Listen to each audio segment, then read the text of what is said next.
Assalamualaikum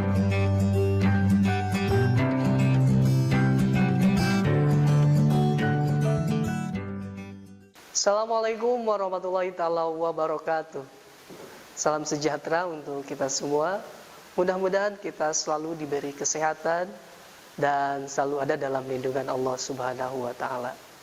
Saya Ade Kurnia akan mempresentasikan mengenai pelajaran pendidikan agama Islam tentang kajian Quran Surah An-Nisa tentang ketaatan.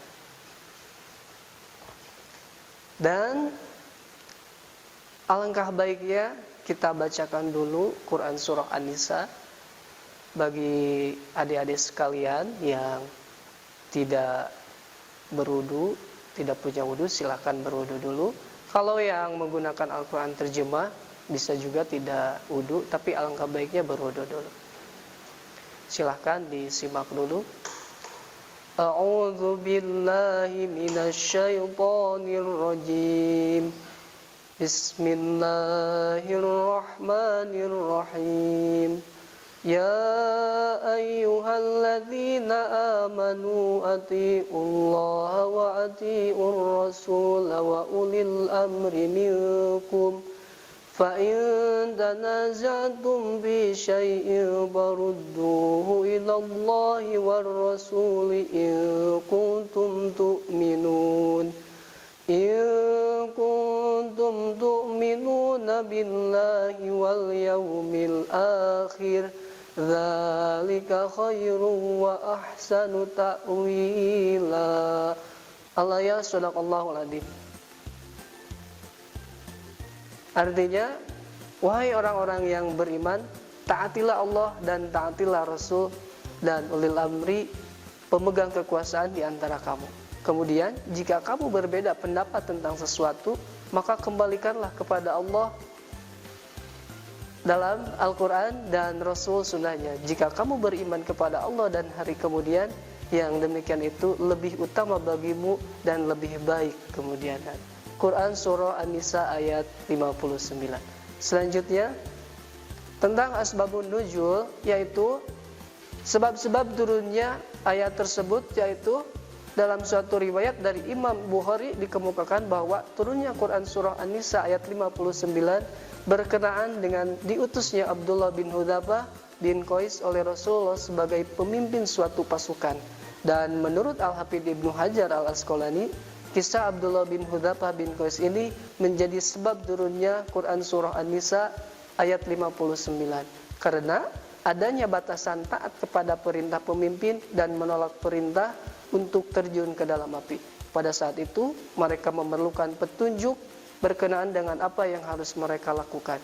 Dan ayat ini menjadi turun memberikan petunjuk kepada mereka. Dan apabila ada berbantahan pendapat, hendaknya kembali kepada Allah dan Rasul-Nya. Selanjutnya, isi dan kandungan ayat. 1. Taat dan patuh kepada Allah. Taat artinya mengikuti, melaksanakan semua perintah Allah dan menjauhi semua larangannya. Yang kedua, menaati tuntunan Rasulullah SAW dengan cara mengikuti sunnah-sunnahnya dalam aspek kehidupan. 3. Jika ada masalah yang diperselisihkan dan tidak ada sepakat, dikembalikan kepada Al-Quran dan hadis. Apabila terjadi suatu permasalahan yang tidak ada kata sepakat, maka harus dikembalikan lagi kepada Al-Quran dan Al-Hadis. Yang keempat, mematuhi ketentuan ulil amri.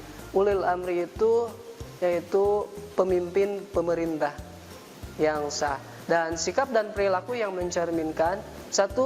Berusaha mengkaji ayat-ayat tentang hakikat taat kepada Allah, Rasulullah dan ulil amri. Meyakini bahwa setiap perintah mengandung manfaat dan larangan mengandung madarat. 3. Berusaha melaksanakan semua perintah Allah dan menjauhi segala larangannya. 4. Berusaha meneladani semua akhlak Rasul dalam semua aspek. 5. Mematuhi perintah pemerintah selama aturannya tidak bertentangan dengan syariat. Selanjutnya, yaitu hadis tentang yang diriwayatkan oleh Muslim. An Abi Hurairah anna Nabiy sallallahu alaihi wasallam qala man ata'ani faqad ata'a Allah wa may ya'sini faqad asallah wa may yuti'il amiri faqad ata'ani wa may ya'sil amiri faqad asani.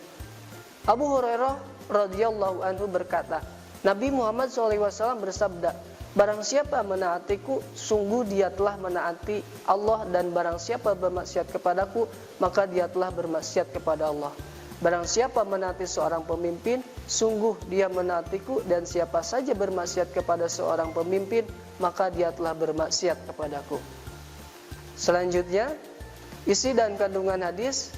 Poin pertama, hadis ini menegaskan agar setiap muslim senantiasa taat kepada Allah Subhanahu wa taala, Rasulullah SAW, dan kepada ulil amri. Maksud dari ulil amri adalah pemimpin atau penguasa yang sah dari kalangan kita. Ketaatan kita kepada Allah Subhanahu wa taala dan Rasulnya bersifat mutlak dan tidak ada tawar-menawar. Sedangkan taat kepada seorang ulil amri itu hanya sebatas sementara. 2. Ketaatan kepada ulil amri itu bersifat sementara dan bersyarat, yaitu selagi perintahnya tidak bertentangan dengan perintah Allah Subhanahu wa taala dan Rasulnya. Selanjutnya, pengertian taat. Apa sih yang dibutuhkan taat? Taat dapat diartikan patuh. Dengan kata lain, taat adalah upaya untuk selalu mengikuti petunjuk Allah dengan cara melaksanakan perintah dan menjauhi segala larangannya. Ketaatan seseorang kepada Allah sangat tergantung kepada keimanannya. Semakin kuat imannya, maka semakin taat kepada Allah. Kalau taat kepada Allah Subhanahu wa taala, kita juga harus taat kepada Rasulullah. Selanjutnya, batasan taat kepada pemimpin. 1. Taat kepada pemimpin selama tidak memerintahkan maksiat. 2. Taat kepada pemimpin meskipun tidak memenuhi hak rakyat. Sekian yang dapat saya sampaikan, mudah-mudahan ada manfaatnya. Assalamualaikum warahmatullahi taala wabarakatuh. Kunjungi sosial media lainnya seperti website kami di pkbmalfata.com, Facebook PKB Malfata Manunjaya, Instagram PKB Malfata Official. Dan terima kasih telah klik video ini. Jangan lupa like, comment, share, dan subscribe untuk menunjukkan dukungan kamu terhadap channel ini. Enjoy the video PKB Malfata.